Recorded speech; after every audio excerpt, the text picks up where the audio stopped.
Hello guys, welcome back to the channel. நான் இன்றைக்கி பல்லாவரமில் இருக்க சிங்கப்பூர் ஷாப்பிங் தான் போயிருந்தேன். என்னோடய ஹஸ்பண்ட் நியூ ஆஃபீஸ் ஜாயின் பண்ணுறாங்க. அவங்கள ஏதாவது சர்ப்ரைஸ் பண்ணணும் அப்படின்னு நினச்சி தான் நான் சிங்கப்பூர் ஷாப்பிங் போயிருந்தேன். என்னடா நியூ ஆஃபீஸ் போகலாம் அப்படின்னு நீங்கள் கேட்கலாம்.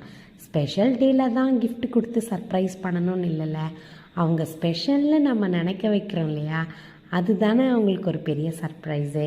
ஸோ ரீசன் இல்லாமல் கூட நம்ம இவ்வளோ பெரிய சந்தோஷத்தை அவங்களுக்கு நம்ம கொடுக்கலாம். ஸோ அந்த மாதிரி நீங்கள் உங்கள் வீட்டில் யாருக்கு ரீசனே இல்லாமல் இந்த மாதிரி ஒரு ஹாப்பினஸை சர்ப்ரைஸ் பண்ணி நீங்கள் என்ஜாய் பண்ணுவீங்க, அவங்கள நீங்கள் சந்தோஷப்படுத்துவீங்க அப்படின்னு கமெண்டில் லீவ் பண்ணுங்கள்.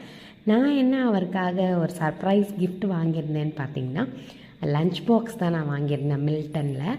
ஸோ இது அரவுண்ட் காஸ்ட்டு பார்த்திங்கன்னா 890 வந்தது.